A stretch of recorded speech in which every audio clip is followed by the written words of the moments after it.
우리의 미래는 마치 한 치 앞도 안 보이는 미지의 세계와도 같습니다. 그렇기 때문에 사람들은 미래에 대한 두려움으로 인해서 점쟁이를 찾아가기도 하고 두려움에 빠지기도 합니다. 이처럼 우리의 미래는 우리의 힘으로는 어떻게 할 수 없는 그런 영역입니다. 그런데 감사한 것은 하나님의 백성들에게 있어서는 이 미래가 미지의 세계만은 아니라는 점입니다. 우리의 미래는 축복의 미래요, 놀라운 기적의 미래가 될 수 있음을 말씀해주고 있습니다. 이것이 바로 믿음 안에 감춰진 놀라운 약속입니다. 사람들은 대개 하나님을 믿는다는 것을 죽은 이후에 천국에 가는 어떤 천국 티켓을 따는 것으로 생각하기 쉬운데, 하지만 그 이상의 무엇이 있습니다. 하나님을 믿는다는 것은 우리의 전 영역, 그러니까 과거와 현재와 미래의 모든 것에 영향을 미치는 것입니다. 그러므로 우리가 하나님을 믿으면 하나님은 우리의 인생을 책임지고 인도하십니다. 미래를 열어주시고 미래 가운데 기적의 능력을 행하여 주심으로 두려워하지 말라라고 말씀해주고 있습니다. 이 모든 것들을 하나님은 언약이라는 틀에 이 모든 내용들을 담아서 하나님 나라 백성들에게 주시며, 그 말씀을 의지할 때 하나님은 자신의 백성들의 미래를 안전하게 열어줄 거다라고 말씀하십니다. 그러므로 오늘 첫 번째로 살펴볼 주제는 과거의 역사를 기억하라는 내용이 1절에서 8절에 나타나고 있습니다. 모세는 오늘 본문 1절에서 모압 언약을 설명하면서 호렙산, 그러니까 시내산에서 세우신 언약을 다시 언급하는데, 이것은 모압 언약과 시내산 언약이 서로 전혀 다른 새로운 언약이 아니라는 의미입니다.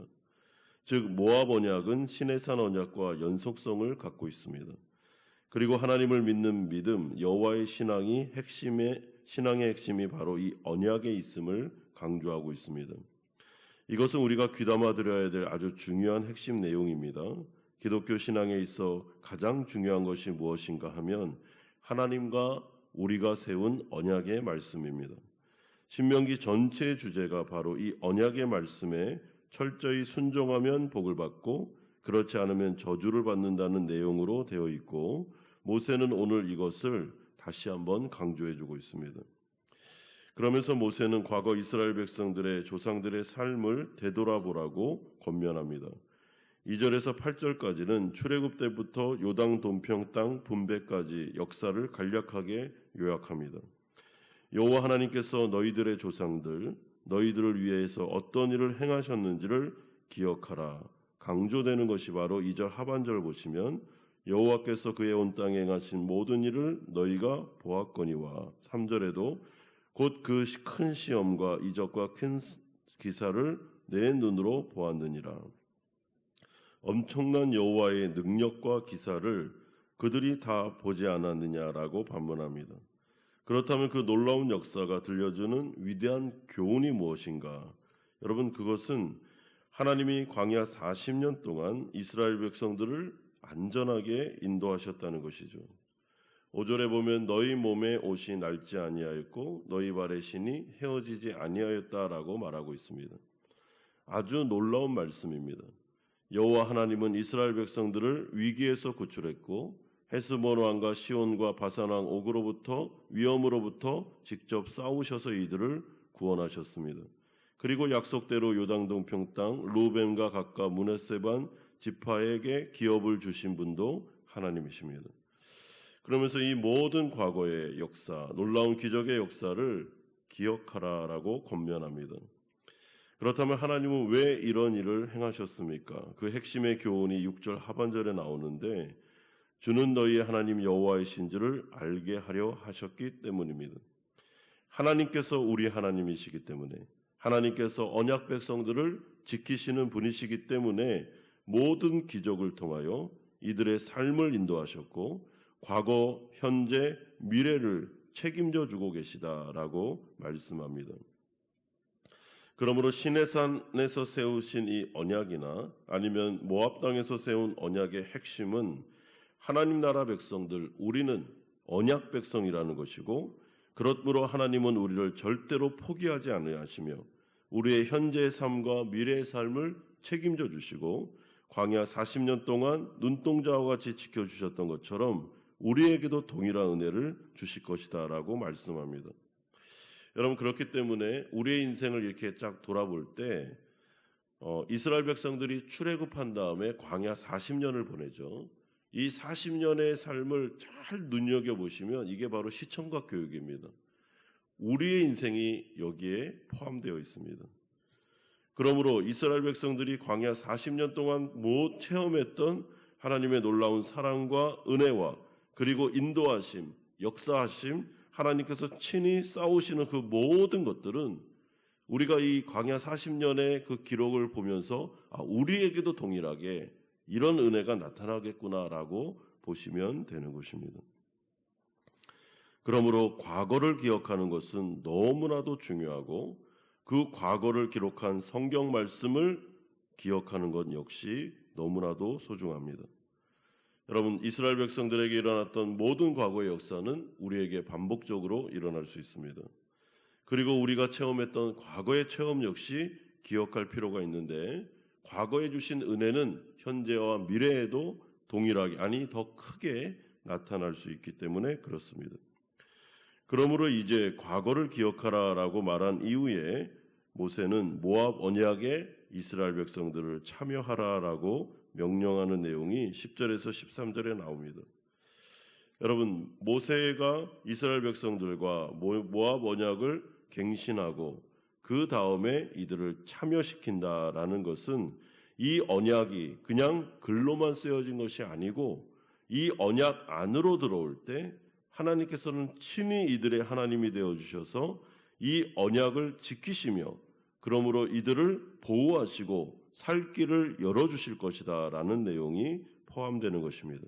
여러분, 그것이 바로 10절에서 19절까지에 나오고 있습니다. 그런 다음에 이제 결론으로 모세는 9절과 같이 말씀합니다. 그런즉 너희는 이 언약의 말씀을 지켜 행하라. 그리하면 너희가 하는 모든 일이 형통하리라. 아주 간단하면서도 단순한 결론입니다. 하나님은 언약에 충실한 분이시기에 하나님은 반드시 자신의 언약을 지키실 것이므로 이스라엘 백성 역시 언약을 지키면 이들의 인생 가운데 하나님의 돌보심과 기적의 역사가 나타나서 이들의 인생에 형통하는 역사가 나타나게 될 것이다. 여러분, 여기서 형통하는 역사라는 것은 어려움이 없다라는 뜻이 아닙니다. 우리가 가는 길에 거침이 없다, 모든 것들이 다 뻥뻥 길이 열려 있다라는 의미도 아닙니다. 우리는 그런 인생을 살지 않습니다. 왜냐하면 이 세상 자체가 죄로 인하여 망가져 있고 사탄 마귀로 인해서 뒤틀려 있기 때문입니다. 그렇기 때문에 고난과 환난과 역경과 때로는 미래가 막히고 암담하고 두려움과 염려가 휩싸일 때가 한두 번이 아닙니다. 이것은 우리가 죽는 그날까지 성도들에게 나타나는 현실입니다. 그렇다면 형통하다라는 말은 무엇이겠습니까? 그 모든 상황 가운데 하나님이 함께 하겠다는 것이죠. 내가 너희와 동행하겠다는 것입니다. 그렇기 때문에 하나님께서 이 모든 과정을 합력해서 선으로 이루어주겠다. 이것이 바로 형통이 되는 것입니다. 그러므로 하나님 나라 백성들에게 주어지는 고난 역시 하나님의 은혜 안에서 일어나는 것입니다. 그리고 이것은 반드시 선으로 나타나게 될 것입니다.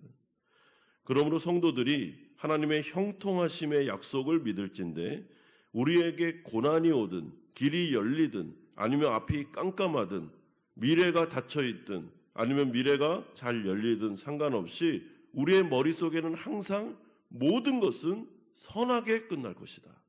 하나님은 반드시 이 모든 것들을 합력해서 나에게 좋은 것으로 갚아주실 것이다 라는 믿음을 가지고 걸어갈 필요가 있습니다.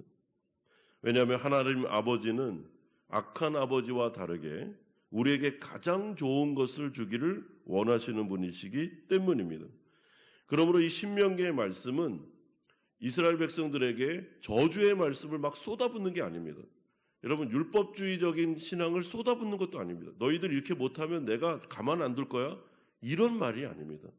여러분, 신명기를 비롯한 모든 구약의 말씀은 하나님의 사랑의 표현입니다. 나는 너희들을 축복하기를 원하고 너희들을 형통하게 하기를 원하며 너희들의 인생이 정말 아름답게 되기를 원한다라는 사랑의 메시지가 신명기의 말씀에 포함되어 있는 것입니다. 그러므로 신명기의 축복의 말씀이든 저주의 말씀이든 한마디로 요약하면 하나님의 사랑의 언어입니다. 그러므로 우리가 이 말씀을 기억하고 우리는 신약의 관점으로 이 말씀을 해석할 때 이미 예수 그리스도를 믿고 하나님의 언약 안으로 들어와 있습니다. 여러분, 시내산 언약, 모압 언약 할 것 없이 우리는 그리스도의 언약, 완벽한 새 언약 안으로 들어와 있습니다. 그렇다면 이 말씀이 우리에게 어떻게 적용됩니까? 완전한 새 언약 안에 들어와 있는 우리에게는 우리의 인생은 모든 것들이 형통하게 되는 것입니다. 사랑하는 성도 여러분, 내 인생 가운데 내가 예상하지 않았던 어려움과 고난이 왔습니까? 정말 어떻게 하나님 나라 백성, 내가 하나님을 믿는데 이런 일이 나에게 있을 수 있어? 라는 생각이 들 정도로 마음이 턱턱 막히고 답답하고 정말 너무나도 힘겨운 그런 어려움의 문제가 우리 인생을 찾아왔습니까? 우리에게 주어진 약속이 있습니다. 반드시 그 어려움이 우리를 죽이는, 우리 가족을 죽이는 쪽으로 가는 것이 아니라 우리를 살리는 쪽으로 가게 될 것이고 형통하게 될 것이며, 내가 이 형통이 뭔지는 모르겠지만 하나님은 반드시 이것을 아름답게 영적으로나 육적으로나 좋은 것으로 변화시켜서 나에게 주실 것이다. 이 믿음을 가지고 여러분 인생을 사셔야 됩니다. 그러면 그 믿음대로 될 것입니다. 우리 안에 있는 미래가 답답하고 염려되는 일이 있다 할지라도 주님을 붙잡으십시오. 그리고 이 과정을 잘 믿음으로 걸어가십시오. 그러면 나중에 뒤를 돌아보게 될 때 우리의 이 고난의 과정이 우리에게는 너무나도 소중한 체험이며 우리에게는 너무나도 소중한 영적인 자산이 될 줄로 믿습니다. 이런 은혜가 우리 사랑하는 성도님들에게 오늘 하루도 계속해서 주어지기를 주 예수 그리스도의 이름으로 축원드립니다.